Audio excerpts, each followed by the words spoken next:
Welcome to Mission Evolution Radio Show with Gwilda Wiyaka, bringing together today's leading experts to uncover ever-deepening spiritual truths and the latest scientific developments in support of the evolution of humankind. For more information on Mission Evolution Radio with Gwilda Wiyaka, visit www.missionevolution.org. And now, here's the host of Mission Evolution, Miss Gwilda Wiyaka.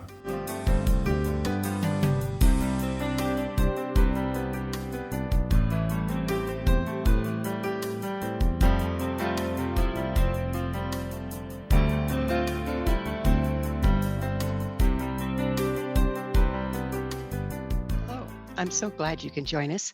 This is Mission Evolution, bringing the latest knowledge from today's leading experts to support your evolutionary process.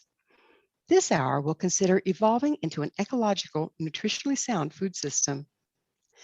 With climate change and global warming at the forefront of ecological concerns, farming and ranching practices have come under scrutiny. Some factions recommend going vegan in response to the environmental impact of greenhouse gases produced by ranching.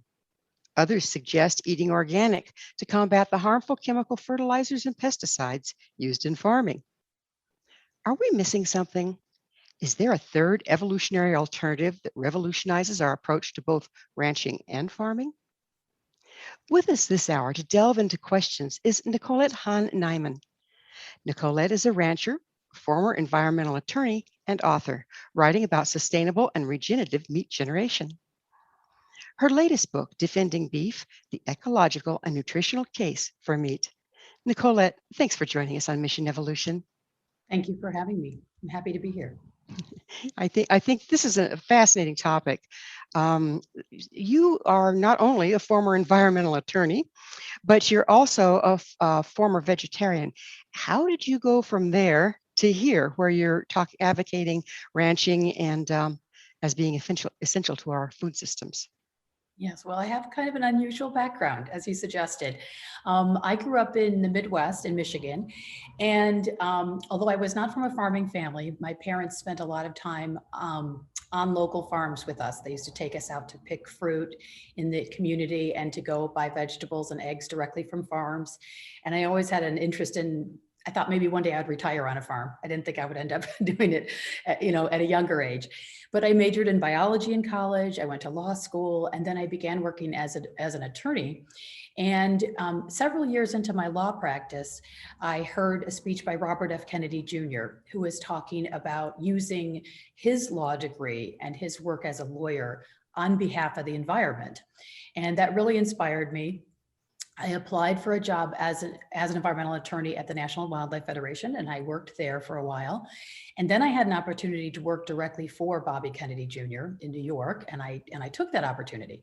And when he hired me, he asked me to work on pollution related to large-scale livestock operations, concentrated operations where the animals, thousands of animals are crowded into buildings, mostly hog and poultry operations in places like Missouri and North Carolina in particular. And initially I thought, well, I don't really want to work full-time on manure because that's kind of what it was all about. But when I went to see the communities where these big operations were, I understood what the concerns were. I understood that these types of operations caused a lot of concern for water pollution and odors and air pollution.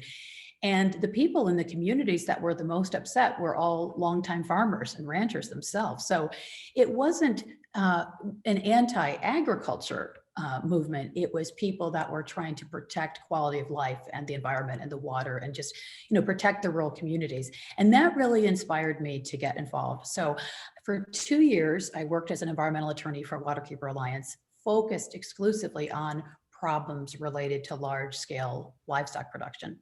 And during that time, I met a lot of really good farmers and ranchers that were, we wanted to use them as models of the good way to raise animals. And a lot of the people I was working with were part of a network called the Niman Ranch Network. And the founder and head of that group was Bill Niman. And I'm going to compress a long story into just a sentence and say I ended up marrying him. And I ended up moving from New York City, where I was living, to California. And I was a vegetarian. I was an environmental lawyer. My husband now was a rancher and a meat company founder. So it was kind of an unusual union. That sounds like it must have had an adjustment phase, to say the least. Yeah, and it surprised a lot of people, right? But on the other hand, I always admired what Bill Niman was doing, because I was more and more convinced that if things were done well, that livestock production could be a positive rather than a negative. And so what he was doing was always really intriguing and really inspiring to me. And then I began to live on our ranch here in California. And I actually started to work a little bit on the ranch, just kind of doing small jobs here and there, checking a water trough or making sure the animals were okay, walking through the pastures. And I got very interested, and I sat down with Bill one night at dinner and said, I want to learn how to do everything on the ranch. And this really surprised him, because I was still, a vegetarian at the time. I was still intending to be, continue my work as an environmental lawyer. But I wanted to really understand the place where I was living and what was happening around me. And for about 7 years, I worked full-time on the ranch. And I also began writing books and writing about livestock production at that time, because that was when I really started to feel like somebody needed to be bridging, the environmental community that I had been working for many years, and the ranching and farming community that I was now part of. I felt like there were very different perspectives, and there wasn't a lot of recognition of common ground. And so I started doing a lot of writing. I wrote essays for the New York Times and elsewhere. And I began writing. I wrote my first book, which was called Righteous Pork Chop. And then a few years later, I started working on the Defending Beef book, because I realized that there was a particular focus on beef and cattle that I thought was really often not correct. And so I wanted to make the case for beef and cattle as part of the food system, and at the same time make the argument that we have a lot of work to do. All of agriculture and the whole food system has a lot of work to do to make it truly ecologically sound, and one that really produces very healthy food for all of us. So that's how I got to where I am today. Not a vegetarian anymore, but I was for 33 years. So what changed that for you? When did you decide to go back to being omnivore? Well, it was just a couple of years ago, almost exactly 2 years ago. And what really happened was I'd been thinking for a long time about this question of eating animals, and the ethical side, and also the nutritional and health side. And all my work over the last 20 years had convinced me that when animals are raised well, they are ecologically beneficial. And more research that I was doing really convinced me as well that they're nutritionally very important. And so I felt like I didn't want to eat meat, but at the same time, I was starting to feel like maybe I should be eating meat. And when I turned 50 a few years ago, I decided to really assess my diet and make sure I was kind of eating the nutritionally optimal diet, not just one that was, good enough, but one that was really good and would keep me healthy for the long term and, in the next few decades of my life. And I had my bone density tested and found out that I was already losing bone density and was already characterized as having osteopenia, which is the precursor to osteoporosis. So that was a real wake-up call for me. And at that point, I decided I would begin eating meat again. And then I did some research about, how I should go about doing that. And then I began eating meat again. And it was, beef from our own ranch that my husband had prepared, and it was delicious. So was that quite an adjustment to you? I know that, when we kind of build an aversion to having to kill to eat, that you have to kind of work around it to get back to being able to eat meat. But truthfully, you have to kill a carrot to eat it too. Well, actually, we don't kill them, we eat them alive. So where's the difference there, and how did you reconcile that for yourself? Yeah, well, I think I had always felt, I grew up a kid playing outdoors all the time, and then was a biology major in college. I did a lot of, learning and studying about ecosystems and how they work. And I've always viewed, the human as part of the natural world, not apart from it, but part of it. And it always made sense to me that humans would eat animals if they chose to. You could make a choice not to do so, but because Because the whole way nature works is so cyclical. Everything has to die at some point, and that death, whether it's of a plant, a fungus, or an animal, will trigger the life of other living things. And it's all kind of part of a big, massive cycle that humans are part of. And so when I made the choice not to eat animals for those many years, it was really more of an individual preference, a comfort level. And so it was more, not so much me thinking, okay, I thought meat eating was unethical, and now I think it's ethical. It was more like, am I comfortable doing it?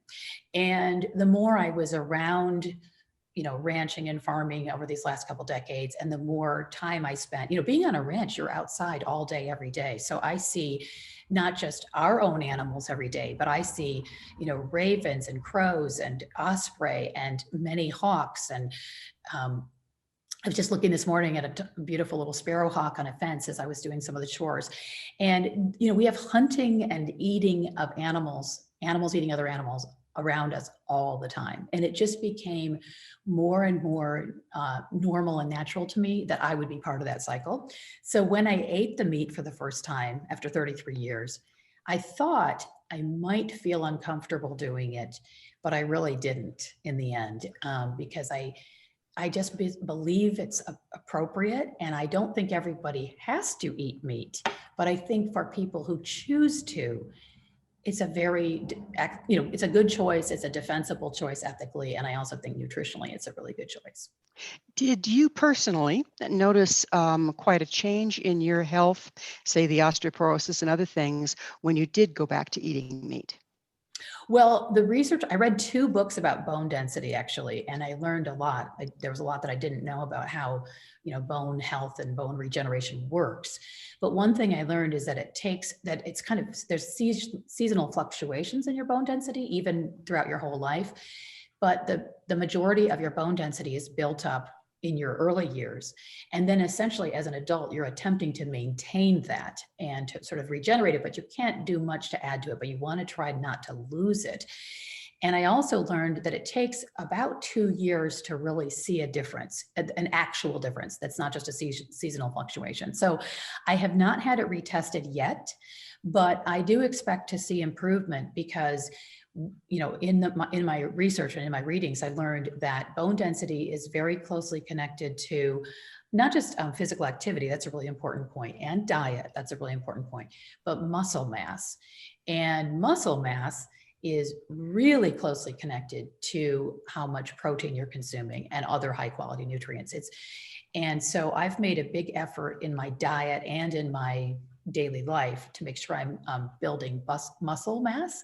So I'm pretty sure I'm going to see an improvement. I don't have the data on that yet though, but I expect I will. And as far as my immediate ability to tell a difference, there was a difference. I didn't have any, some people say they have digestive upset when they start eating meat again or something. I didn't experience that at all. But what I did notice is that I felt a lot more satiated. Mm-hmm. So for about 33 years, I kind of felt hungry all the time. And as soon as I began eating meat, that whole experience vanished. And that was a really big difference, very noticeable. And I'm not eating huge quantities of meat, but I eat a little bit every day. And I really believe it's helping me, to not overeat because I don't feel hungry all the time as I previously did. And the other very interesting effect that I've noticed is that I've always loved to eat sweet things. And I used to, for almost my whole life, when I'm eating my lunch, I'm thinking about what I'm going to have for lunch dessert. And when I'm eating my dinner, I'm thinking, what am I going to have for dinner dessert? And eating meat really helped me with that. I noticed a dramatic reduction in how much I crave sweets, especially if I've eaten meat in that meal. So if I have, like that first meat I ate was a hamburger that my husband prepared for me from our ranch, as I mentioned. And I ate the hamburger and I just felt completely satisfied and satiated. And I did not even think about eating something sweet after that. It was really interesting. It was an immediate effect. And that we're going to have to pick up on the changes that you've seen on the other side of a commercial break. Nicolette and I will return shortly, so you don't go away. This is Mission Evolution with Gwilda Wiyaka. For more information or to listen to past archived episodes, visit www.missionevolution.org.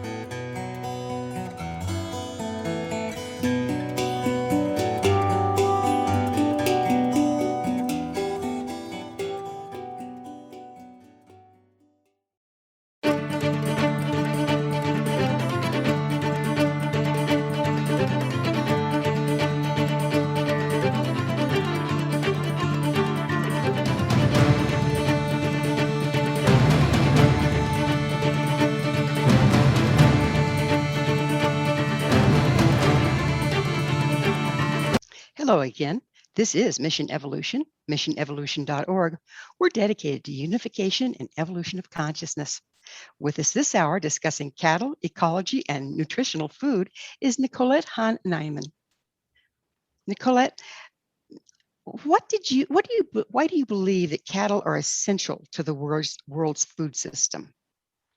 Well, I think the most important reason is because almost half of the Earth's surface, according to people like Dr. Lynn Hunsinger, who's a rangeland ecologist who just recently retired from after 30 years at Berkeley, at UC Berkeley. She says about almost half of the Earth's surface is places where you cannot grow crops. And so all of those places, whether they're it's too windy, too cool, too mountainous, too rocky. There are lots of different reasons why you can't raise crops in lots of parts of the earth. And those are the places where primarily the grazing animals exist, including the cattle. So sometimes in the US and other places, you'll see cattle on very high quality crop land, and there's nothing wrong with that. But I think it's really important as a starting point for people to understand that the majority of the grazing, and about 80% of the grazing in the US also of cattle, occurs in places where you could not grow crops. So if you took the grazing animals off of that land, you wouldn't have those parts of the earth contributing to the food system. And so there are many other parts to this puzzle, but I think that is a really important starting point. And what I'm arguing in the book is that when you have those animals on, whether it's on the sort of non-farmable land or on other land where you could grow crops, they always have an ecologically positive effect if they're well managed. So the places where people see problems that they believe are associated with grazing, sometimes it's not actually due to the grazing, sometimes it is, but that's a result of poorly managed grazing animals, because essentially the earth had enormous herds of grazing animals for much of its history. Starting about 60 million years ago, we had herds of grazing animals. And for tens of millions of years, we had huge ruminant populations all around the earth. And the earth's open spaces, people often think that the earth was covered with trees, and very dense vegetation all over, and then humans came and cut down the forest. Well, there's a little bit of truth to that. That did happen in some parts of the world, but there was also an enormous amount of natural, activity that caused the open spaces of the earth.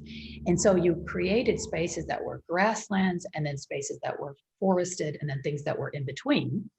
And that was largely due to the presence of these grazing animals. They created these spaces. The grasses co-evolved with these grazing animals. And then you had predators that kept those animals moving and kept their populations in check. And the modern day understanding of cattle is that they are they're kind of the proxy for those disappeared wild animals that are not very numerous anymore. We still have a few caribou in the Arctic. We still have some Cape buffalo on the Serengeti, but for the most part, the huge herds of grazing animals that once were a very big part of the Earth's ecosystem are not there anymore. So the domesticated animals can take the place of those animals and have the same ecological impact. So I'm arguing we should do that. We should view them that way and treat them that way. You mentioned that they don't do harm unless they're poorly managed. Would you go into that a little bit? What does poorly managed look like? Yes. Well, it's interesting because in the book, I talk about overgrazing, versus poor grazing. And one of the words I kind of object to in general, just is, I don't really think it's helpful, is overgrazing. Because people often see areas where cattle have been and they think, well, this has been overgrazed. Well, often it's actually an undergrazing problem. But if you're managing them poorly, then you'll get a negative effect. What you need to do with cattle is you need to have them essentially function like these disappeared wild animals I was just talking about. It's optimal, if you can, to have them quite densely congregated and have them moved very regularly, because the land needs to get the ecological impact of the animals. The hooves need to press the vegetation and the seeds into the soil. The mouths need to chop the vegetation off and prune it so that that stimulates growth, and it allows more diversity of plants to sprout because they get more sunlight when you graze off the first sprouting plants. And very importantly, the manure and the urine help cycle not just nutrients and moisture into the soil, but the biology that comes out of the animal in the manure, it turns out, is really important. All those, there are tons of different forms of life that are microscopic in the manure of animals. And that has now been understood, just in recent decades, it's been understood that really helps trigger the subterranean biology, the below ground life that is the source of the whole health of the whole ecosystem. So there's kind of an upward cascade. And when you have a good management, you get that when you get the animals off so they can rest the land, but you get the animal impact, and then you move the animals on, that has a positive effect on everything. It has a positive effect on the diversity of the vegetation, to the diversity of the insect life, the diversity of all the life underneath the soil, and how much water is held in the soil. So these various different kinds of effects make a healthier ecosystem. Well, we've been so far talking about where we have cattle grazing where it wasn't really friendly for farming. My father was a farmer rancher combination. He had animals and he had crops that he did. And after he harvested the crops, he would always turn the cattle out to graze on what was left, whether it was corn or beets or whatever was left. And then he would go and he would drag that and he would till everything back in. Is there a cycle of life, if you will, where farming and ranching can be beneficial to one another? Yes, absolutely. I've been mostly talking about the areas of the earth where you can't grow crops, but there's also this very important role of the grazing animals, exactly as you were talking about in your family system, where you have grazing that actually takes place on areas where you were also growing crops. So you have multiple different types of uses. And it's been shown in many different studies all over the world that where you have animals in a crop system, it actually dramatically helps regenerate the soil. It adds life to the soil. And I love the work of the farmer Dave Brown in North Dakota, who's written a fabulous book called Dirt to Soil, describing his journey from someone who was just raising, corn and soy, just large monocrop crops. But then he began adding animals into his system and adding more diversity in terms of the crops he was growing. And the way he says it is, the more animals I added into my system, the more life I got in my system. So it's really that idea of having a mixture is really beneficial, and it's becoming more and more understood that that's what we should be doing in food production. It seems like our modern practices have kind of painted us into a corner because we've separated everything. It seems like that seems to be what we've been doing, is separating everything, whether it's in medicine or whatever else. There's this separateness rather than the circle of life you spoke of earlier. And so we take cattle and animals out of the equation, then we have to add fertilizer. And of course, we add chemical fertilizer, and round we go. Then pretty soon we're keeping the cattle all boxed up being fed grain and the plants being fed artificial chemicals and fertilizers. And it seems like the soil is dying as a result, and the animals are traumatized as a result. Is this your take on it? And how do you see turning this around? Yes, well, Gwilda, you just summarized it so perfectly. That's exactly right. It's this bizarre pulling apart of the ecosystem, right, into these components. And an ecosystem doesn't function when it's all pulled apart. Ecosystems are about relationships between different organisms, and they're about complexity. So what we've done with the modern system is, as you said exactly, we now use chemicals to replace things that biological action used to bring about. So I think the solution is to reintegrate things, to have, as we were just discussing, animals and plants raised together. And we haven't talked very much about it, but the fungi are a really important part of this as well. On a microscopic level, the fungi actually perform an incredibly important service, especially like below ground. They do a lot of the work in the carbon sequestration that happens when you get the energy from the sun taken by the plant and put into the soil in the form of carbon. There's a lot of very important parts of that whole process that are aided by fungi. So we need to have all the components, plants, animals, and fungi, and understand that these things are all connected and they work together, and come up with systems that understand biology and try to mirror nature. And there are wonderful examples of it. I mean, I just mentioned Gabe Brown's farm in North Dakota. He's a tremendous, pioneer and spokesperson for regenerative agriculture, but I've been on many farms and ranches. I was just visiting a small one in Michigan a couple of weeks ago. A young woman is running it, she's experimenting with some of these very ideas of complex systems with animals and plants together, and diverse forms of crops, and just showing how this creates more life. You have life that begets life, and that creates healthier food as well. Well, we had that. It's like going back to our way of doing it years ago. That, like I said, with my father's farming and ranching, it sounds like you're advocating going backwards to the way we used to do it to a certain extent. However, population has blown up since then, and I hear the argument, we can't feed everybody from the old practices. What do you have to say about that? Yeah, well, I like to say, I think there was a lot of really important knowledge and really wise practices that were used traditionally. So we need to reclaim that, and and make sure we're not losing that, but go forward at the same time. So there's a great deal more knowledge and understanding now about some of these complex relationships we've been talking about, especially at the microscopic level. The substance that coats the roots of the plants, that's called glomalin, that actually causes the plant to engage in exchange with the soils, give it the carbon and get the nutrients that it needs. That substance was just discovered within the last 20 years by USDA soil scientists. So there are all kinds of wonderful research happening all over the world that's new, that helps us know how to do this better.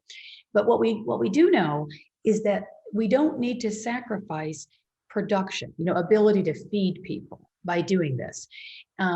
These are very productive systems. I keep bringing him up again, but he's such a good example. Gabe Brown's farm, on his farm, he found that he produces a great deal more total nutrition from his farm now that he has complex systems that are much more biologically based. And he's pretty much abandoned all use of chemical inputs now, because all of these systems support each other, and he's producing food that is not just more abundant, but he's also producing more nutrient dense food. And he's been measuring that. A lot of people are beginning to measure the nutrient value of different foods that they're producing on these regenerative farms. And they're finding dramatically higher levels. For example, if you have an egg that's raised on grass, you will actually have twice as much vitamin E in that egg. And that's just one example. I mean, there's tons of good research on this now. So we can produce more nourishing food when we use regenerative systems. And there's more and more evidence that the quantity of food is not necessarily going to be diminished either. It's just more complex, and it takes more know-how. It takes more human work, right? It's not so dependent on machinery and chemicals. And, some people say, well, we don't have the manpower to do that, the person power. But I've met dozens and dozens of young people coming into farming, like the young woman I was just with in Michigan a few weeks ago. And these are people that are passionate about regenerative agriculture. And there's a whole sort of population of young people coming into farming with a passion for regenerative farming. So I think we will get the people that we need to make these systems. We're going to have to pick up on the people factor on the other side of another commercial break. Nicolette and I will return to our discussion shortly, so you stay right there. This is Mission Evolution with Gwilda Wiyaka. For more information or to listen to past episodes or archived episodes, visit www.missionevolution.org.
Welcome back. This is Mission Evolution, missionevolution.org.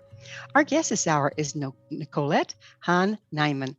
We're speaking about ecologically sound ranching and farming.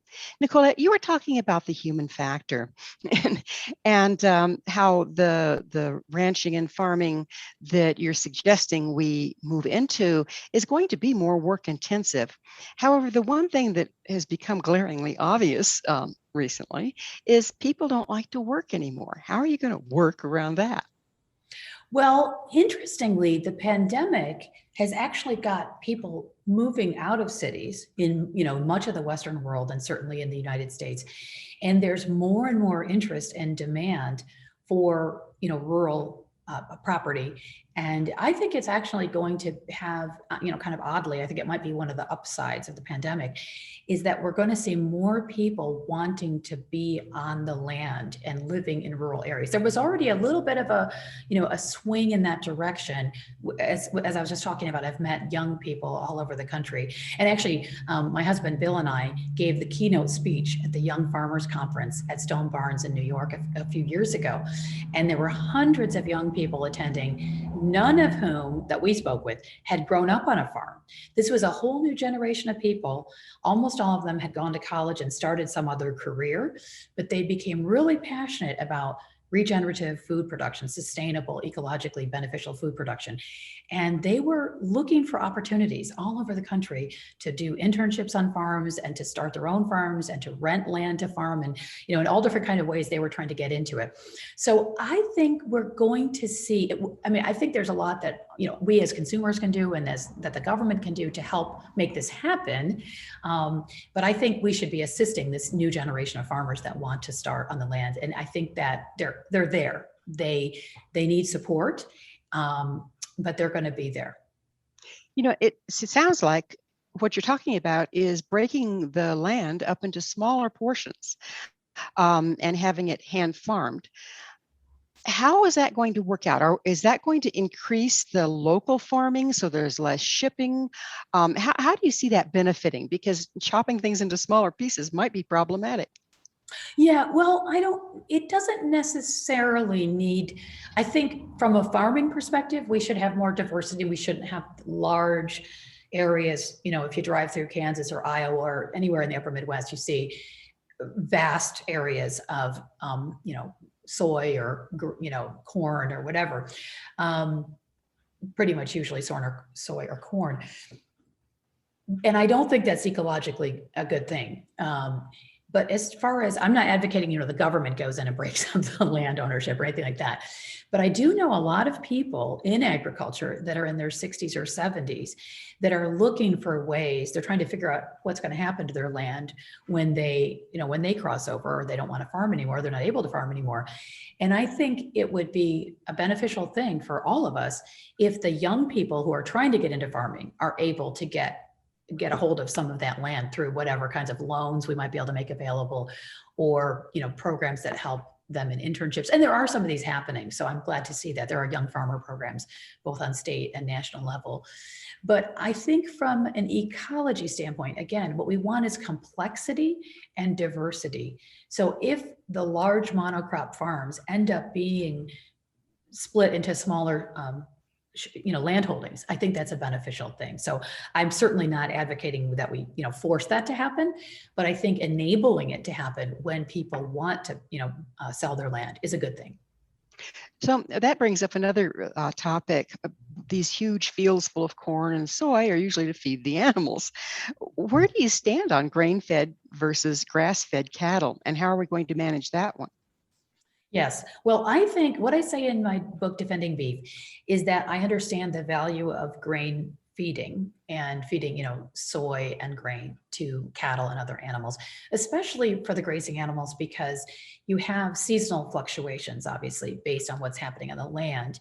And the reason why the grain feeding was developed in the first place in the United States, the feedlots arose, because not just because there wasn't as much to eat on the land and you had, bulges in grass supply, but because you had bulges in the animal supply. And that made the slaughtering and processing very problematic, because all of the animals would be ready for slaughter at the same time of year. And so what the grain feeding did is it sort of flattened out the seasons, and it made it possible to have this processing infrastructure year round. So that makes sense, right? So how do we manage that if we want to transition? I believe we should have animals on grass as much as possible. And I think we should be shifting toward that. That doesn't mean we immediately abolish feedlots, but I think that there are ways that we can, again, as consumers, we can be buying grass-fed beef. There's a lot of good reason to do that. And as people in agriculture, we can be figuring out ways to have our animals on grass as much as possible. And any government policy should be fostering that, because we know we have all these beneficial impacts when we have good grazing that I've been talking about. And you don't get that when you have the animals in a feedlot. So there are a lot of reasons to transition to a more grass-based system. And there's been some really good articles and reports advocating for that.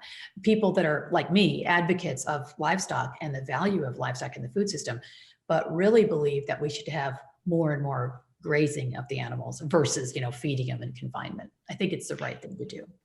Do you feel that the grass-fed beef is, like we were talking the vegetables, more nutritious than the grain-fed and grain-finished? Yes, there's very good research on that that's been done in many different universities and other places. And the most obvious effect is that the fat changes. So you have a lot more omega-3 in a grass-fed animal versus a grain-finished animal. And there's that whole ratio between omega-3 and omega-6, which shifts quite dramatically as well. So you have a much more favorable ratio of omega-3 and 6, and you have a higher content of omega-3. But there's other research as well that's been done. Places like University of Georgia and University of California have done research showing that pretty much everything is higher in grass-finished meats. You have more calcium, you have many different nutrients that are present. And it's also been shown that you even have basically phytonutrients, nutrients that come from the grass that are present in the flesh and in the milk when the animals have been on grass. That totally disappears. And those actually are things that can be anti-cancer fighting, anti-inflammatory. There are many beneficial health effects from those micronutrients, basically, that are just beginning to be researched and discovered. So there's very good research showing that grass-fed eggs, meat, and milk are all healthier for humans. In nature, let's go back to the circle of life. In nature, how much grain do grazed animals eat? Well, yeah, that's the thing. They don't eat a lot. They do eat some. We've always observed the cattle on our ranch love in the season where there are grass seeds, whether it's the rye or other types of wild grass seeds. We have a perennial rye on our ranch, and we have many other types of grasses. And we notice that the animals will just kind of clip the tops and just take those. They love the grain, right? But it's a tiny portion of their diet. They're eating a lot of grass, a lot of fiber all the time, and they're eating that grain just seasonally and when it's available, and there's not very much. So it's a small amount. So this is part of the reason I would never argue that it's totally wrong to feed grain to cattle. But I also think we should understand and respect the physiology and the biology of the animals that we're raising for food, whatever those animals are. And when you really look at a typical system, a grazing system, the cattle will eat very small amounts of grain.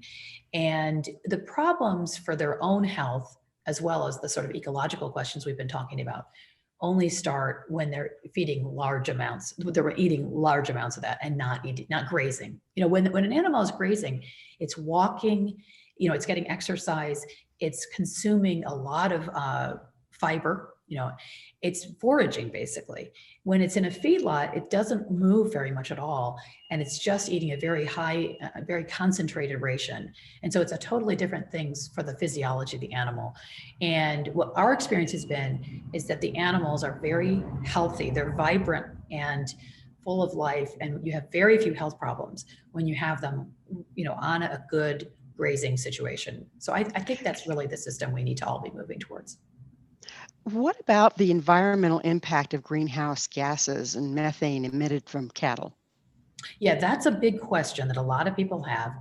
And in my book, Defending Beef, I devote a lot of pages to discussing it because it's an important topic that needs to be explored. But the sort of shorter answer is that the methane issue has really been misunderstood. And I think a lot of attention has been paid to the methane from cattle because people see the cattle on their landscape and they hear about methane from cattle and then they think, well, that's a bad thing that we have cattle out there grazing because it's causing methane. Well, just in the last couple of months on my Facebook page, I've been posting a series of articles about the methane from natural gas production. And there's all kinds of new research that's just come out in the last few months even, where they're measuring methane leaks in Europe and in the United States and showing that this is a massive source of methane and that isn't even measured or regulated.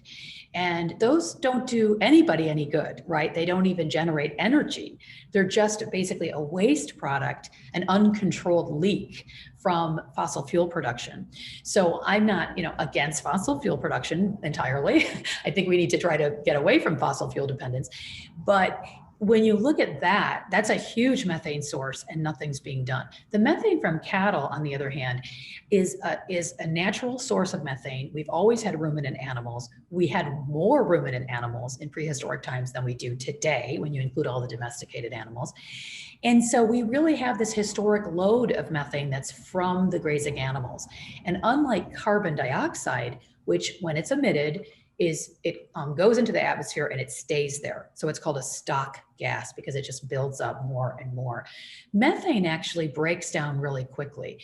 And a lot of it goes back into the natural world, and its lifespan is only about 10 years. So people like Dr. Miles Allen, an Oxford University physicist who's a methane expert, argues we really shouldn't even be treating methane in the same way that we treat carbon dioxide, and we shouldn't be talking about it the same way because it breaks down so quickly and goes back into the earth in various different forms.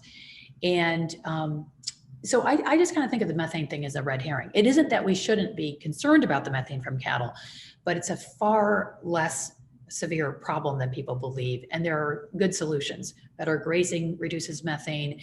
They've even shown that a little bit of seaweed added to feed, you can put it, out for cattle, even if they're on grass. You can put a little bit of seaweed into a free choice mineral mix, and they'll just get a little bit, and that reduces their methane output by as much as 99%. So there are lots of solutions to it, but more importantly, I think it's just an issue that's been really overblown and misunderstood. So another argument, of course, is that of water. Is raising beef too water expensive? Yeah, it's definitely a problem that people are focused on. And again, I think, with all these issues, there's a little bit of truth to it. So water is an issue in all of agriculture. The world has less and less water in terms of how much is clean and usable for everything that humans need it for. So we need to be careful with water. We need to take good care of it. But the idea that raising beef is too water intensive is just wrong, because first of all, beef is comparable to other foods in terms of how much water it uses. So I go through the research in a lot of detail in my book, Defending Beef, but basically it boils down to this: a pound of beef is about the same water as a pound of rice. So, Oh, there interesting. are other foods that we consume. Chocolate is water intensive, sugar is water intensive. There are lots of other kinds of foods that we consume. Beef is not really an outlier when it comes to water. But Well, also, we're going to have to I'm look sorry. at the water issue on the other side of yet another Okay. commercial break. Sure. Nicolette and I will be back shortly to continue our discussion, so don't go away. This is Mission Evolution with Gwilda Wiyaka. For more information or to listen to our past archived episodes, visit www.missionevolution.org.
Welcome back. This is Mission Evolution, bringing together gifted people of service to the world. To find out more about me, Gwilda Wiyaka, my school, and the other evolutionary tools we offer, visit findyourpathhome.com. This hour, we're sharing thoughts with Nicolette Hahn Niman.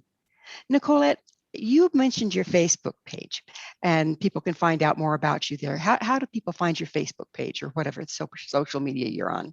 Yes, I have a Defending Beef Facebook page. It's just under Defending Beef, and the same thing for Twitter. So we have a Defending Beef Twitter handle, and we post a lot of information about food, health, nutrition, grazing. It's something we have people in the food industry that are active on it. We have people in farming and people that are just general consumers that are interested in these topics. So it's a good place to follow if you're interested in what we're talking about today. Wonderful. We were talking about beef and water is a closed system. So it's not like we're running out of water. What we're running out of is drinkable water. Is that correct? Yes. So what's important is that humans understand, as you say, the water it's continually cycling on the earth, but there's this kind of a finite amount of water that is uncontaminated and is usable for drinking and other human purposes. So in agriculture, we're always trying to make sure we're conserving water and that we're not contaminating water.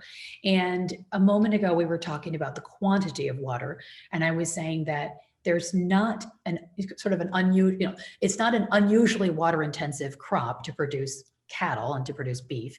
It's kind of in line with a lot of other foods that we eat, like chocolate and sugar and rice. But the other side of the equation is water, keeping the water pristine. And what is interesting to me as a water quality attorney, someone who focused on that for several years for environmental groups, is how much I've learned about how where you have good grazing systems, where you have cattle especially, and you graze well and you manage them well, you actually protect water quality. You have better water quality. And the reason for that is because you have more vegetation that covers the earth, and that ends up acting and healthier soils. And when you have that situation, the water that falls as rain ends up being filtered better to the groundwater. And also the runoff that goes into the streams is cleaner as well. And so you actually have a net benefit to water quality where you have good grazing systems. There's, I'm a backpacker, was, we all get old. But when I first started in the Colorado Rockies, you could go to a stream and you could drink your fill and you never had a problem. And later on, because of all the livestock that were also grazing in the mountains on these lands, Giardia became a real issue and still is a real issue. Would you speak to that a little bit, please? Yeah, so that's a situation. There's definitely good evidence that if you have livestock near water courses and you don't manage them well, you're going to have a trampling effect. They trample the vegetation on the stream banks, and that's really where the problem comes from. So, because what you really want to have whenever you have a water course is you want to have vegetation growing up on the stream banks, and that helps keep the water course pristine through the filtration we were just talking about. So that's kind of a management issue. On our ranch, what we do is we actually have all of the water courses fenced off. So our cattle cross over on sort of passages that we've made that go over the water, and then they never go into the water banks. And it's not so much the direct contamination as much as it is the trampling of the vegetation on the stream banks, from what I've learned over the years. And that's something that should be addressed through better management. Again, you don't want to get rid of the cattle because of something like that. You want to improve the management. It's not the cow, it's the how. I love that. Not the cow, it's the how. Right now, we've been talking about how shifting over from our chemicalized, fertilized, artificially fertilized food sources where it's grown in mass, and our current way of feedlot and feeding our cattle grain, to feeding them grass and very little grain, and having them fertilize the soil for our crops. This is a huge shift from where we are. How do we get there from here? Yeah, well, that's a very important and huge question. And some people will say, well, that's just too big of a shift. And because it's such a big shift, we can't do it. And I don't believe that at all. I've seen dramatic shifts in all kinds of systems, including the food system, that have happened over, since the last couple of decades. So I think we can get there. And I think we have to get there because of everything we've been talking about in terms of our environment and in terms of human health. And I think it comes from a lot of different ways. One thing we need to do is we need to have better government policy. We still have a lot of farm policy, farm subsidies that are actually subsidizing the kind of large industrial monocrop type system that we have today. I don't oppose agricultural subsidies. I actually think they can be a force for good. But I think that when we give subsidies to farmers, it should be for the things we've been talking about, making young farmers able to get into farming, making systems more complex and more diverse, reintroducing animals into systems and making them look more like natural systems. So one thing is, better farm policy on the federal and state level. Another thing is what each of us can do as consumers. So each of us can seek out, even in small ways, if we just seek out one or two things like eggs. I often say, just try to find a really good source of pasture-based eggs in your community, and you'll start to see how much better they taste, and they have a lot more nutrition in them. And then when people begin en masse to seek out food from their local farms and their local sources, it will help rebuild regional food systems, which I think are really part of the solution. So it's going to take time. And it's not going to happen. There's no one silver bullet. I think we need to do a better job teaching agriculture in schools and in colleges. I think we need to teach people how to cook again, starting in school, starting in elementary school. I think there are many, many things we need to be doing to make our food system healthier and more ecologically sound. But we need to start right away. There's a lot going on. So we need to keep going. We need to keep going forward, not throw up our hands, and recognize this is really important and necessary for human survival and for long-term health for all of us. I've been fortunate in that where I moved, I'm up in a very small community. I'm off grid and out of the community, but within the community, there's a lot of retired people, believe it or not, that have gone into this kind of farming and getting a small piece of property with their retirement, and rotating crops and introducing livestock to the situation and selling, grass grown, grass finished beef. And the people up here will tend to buy that grass finished beef in its season and then, buy it in bulk and then freeze it. Is that going to be some kind of solution, do you think, going forward as we come together as communities and start to produce our own food and start to work with the seasons that way? Yes, I think I don't think there's any one solution, but I do think, I also know a lot of people, and ourselves included, who have chest freezers and who will buy, when it's seasonally available, grass-fed pork and beef and other meats, and will buy a large piece of it and store it and then use it over time. And you need to learn some things about butchering by doing it that way, but it's actually very interesting and fun. And there are lots of books nowadays, there are lots of videos nowadays showing you how to do this, how to cut the meat, how to cook it. And it's, to me, it's part of the sort of reclaiming of traditional knowledge that a lot of people have lost, that most people don't have anymore. And I think it's a really good way to reconnect with our food and with our, community where our food is from. So yes, I think that's part of the solution. And I've noticed personally, of course, this is just objective, subjective, that since I've been living like that, my consumption of food has gone way, way, way down. It takes much less to satisfy me. Yeah. And I'm much happier eating food in its season, whether it's meat or vegetables. And I'm much healthier. So what's the outlook for people? As the thing is, we're doing this dance. We've been living in diminishing returns. We've been stripping the soil. We've been making our animals sick, putting trauma in the meat.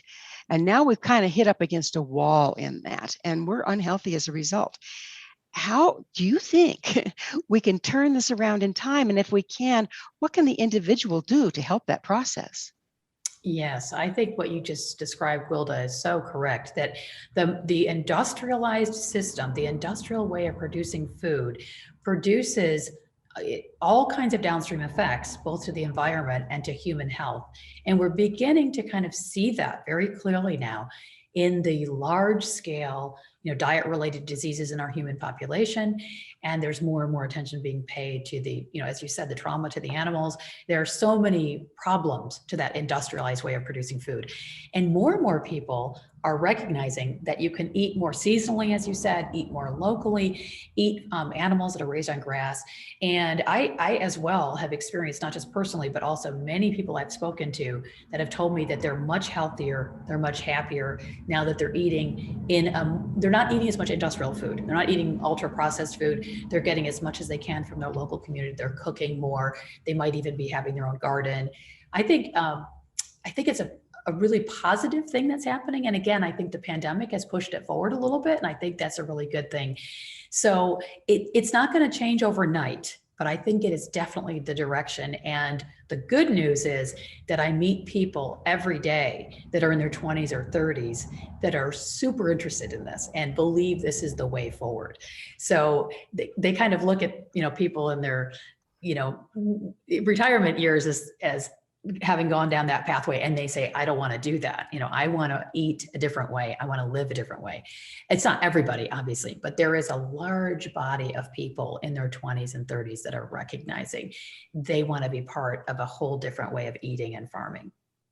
It's a wonderful thing because my father crossed, he was 98, 99, a farmer, rancher, and he grew up eating like this, and he had very few health problems and lived a long time. Yeah. And now our people are having health problems in their 20s and 30s and not living as long. It's starting to become obvious, and I think people are looking for a change. So, Nicolette, what you're doing is wonderful. I want to ask you, what is your mission? Well, I've learned a lot about the food system. I've learned a lot about the way we raise food, about the way we prepare, the way we eat.